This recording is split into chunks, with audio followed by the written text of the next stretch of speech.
Assalamualaikum warahmatullahi wabarakatuh. Sriwijaya. Perkenalkan, nama saya Ulfa Audia, mahasiswi Akper Kesdam 2 Sriwijaya tingkat 1B dengan NIM 01200104. Di sini, saya akan menjelaskan materi tentang relaksasi otot progresif. Video ini dibuat untuk memenuhi tugas keperawatan dasar praktek. Happy watching. Relaksasi otot progresif menurut Kusnanti dan Widodo tahun 2008 adalah salah satu cara dari teknik dari relaksasi mengkombinasikan latihan nafas dalam dan serangkaian seri kontrasi dan relaksasi otot tertentu. Menurut Heroders tahun 2010, Alim tahun 2009, dan Powder tahun 2005, tujuan dari teknik relaksasi otot progresif adalah yang pertama, untuk menurunkan ketegangan otot, kecemasan, nyeri leher dan punggung, tekanan darah tinggi, frekuensi jantung, dan metabolik. Yang kedua, untuk mengurangi distremia jantung dan kebutuhan oksigen. Yang ketiga, meningkatkan gelombang alfa otak yang terjadi ketika klien sadar dan tidak fokus perhatian serta relaks. Yang keempat, meningkatkan rasa kebugaran konsentrasi. Yang kelima, memperbaiki kemampuan untuk mengatasi stres. Yang kelima, mengatasi insomnia, depresi, kelelahan, iritabilitas, spasma otot, fobia ringan, dan gagap ringan. Dan yang terakhir, yaitu untuk membangun emosi positif dari emosi negatif. Persiapan yang dibutuhkan yaitu kursi, bantal, serta lingkungan yang tenang dan sunyi. Selanjutnya yaitu prosedur. Gerakan yang pertama ditujukan untuk melatih otot tangan. Dengan langkah-langkah, genggam tangan kiri dan tangan kanan membuat suatu kepalan. Buat kepalan semakin kuat sambil merasakan sensasi ketegangan yang terjadi. Pada saat kepalan dilepaskan, klien dipandu untuk merasakan relaks selama 10 detik. Kemudian, ulangi gerakan yang sama. Gerakan kedua ditujukan untuk melatih otot tangan bagian belakang. Dengan langkah-langkah, tekuk kedua lengan ke belakang pada pergelangan tangan, sehingga otot di tangan bagian belakang dan lengan bawah menegang, dan jari-jari menghadap ke langit-langit. Gerakan ketiga ditujukan untuk melatih otot biceps. Yang pertama, genggam kedua tangan sehingga menjadi kepalan, kemudian bawa kedua kepalan ke pundak sehingga otot biceps akan menjadi tegang. Gerakan keempat ditujukan untuk melatih otot bahu supaya mengendur.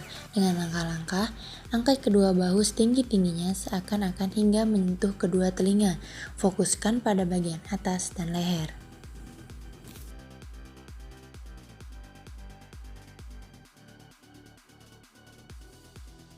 Gerakan kelima dan keenam ditujukan untuk melemaskan otot-otot wajah seperti otot dahi, mata, rahang, dan mulut.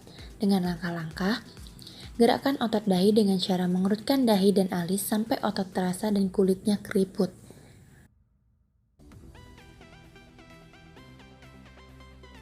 Gerakan ketujuh ditujukan untuk mengendurkan ketegangan yang dialami oleh otot rahang. Katupkan rahang, diikuti dengan menggigit gigi sehingga terjadi ketegangan di sekitar otot rahang. Gerakan ke-8 ditujukan untuk mengendurkan otot-otot sekitar mulut.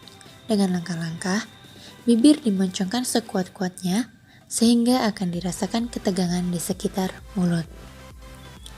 Dan kombinasikan gerakan ke-5, 6, dan 7, dan 8. Gerakan ke-9 ditujukan untuk melaksasikan otot leher bagian depan maupun belakang. Dengan gerakan diawali dengan otot leher bagian belakang, baru kemudian otot leher bagian depan. Dengan langkah-langkah, letakkan kepala sehingga dapat beristirahat. Kemudian, tekan kepala pada permukaan bantalan kursi atau guling untuk mendapatkan ketegangan di bagian belakang leher dan punggung atas. Gerakan 10 ditujukan untuk melatih otot leher bagian depan. Dengan langkah-langkah, gerakan membawa kepala ke muka, benamkan dagu ke dada, sehingga dapat merasakan ketegangan di daerah leher bagian muka. Gerakan ke-11 Ditujukan untuk melatih otot punggung dengan langkah-langkah. Angkat tubuh dari sandaran kursi atau bantal guling, kemudian punggung dilengkungkan, busungkan dada, tahan kondisi tegang selama 10 detik, kemudian relaks. Gerakan ke-12 ditujukan untuk melemaskan otot dada.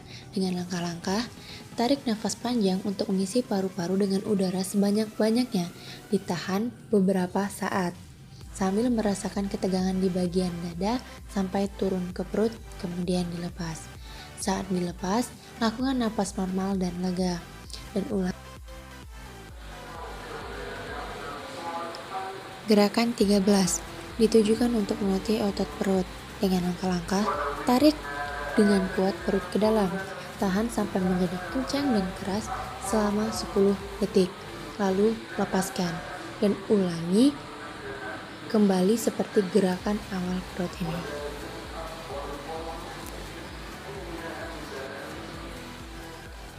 Gerakan ke-14 dan 15 ditujukan untuk melatih otot-otot kaki seperti paha dan betis. Dengan langkah-langkah, luruskan kedua telapak kaki sehingga otot paha terasa tegang. Lanjutkan dengan mengunci lutut sedemikian rupa sehingga ketegangan pindah ke otot betis. Tahan posisi tegang selama 10 detik dan ulangi setiap gerakan masing-masing 2 kali. Cukup sekian dari saya. Apabila terdapat kata-kata yang kurang berkenan, saya mohon maaf, dan kepada Allah saya mohon ampun. Saya akhiri, wabillahi taufiq wal hidayah. Wassalamualaikum warahmatullahi wabarakatuh.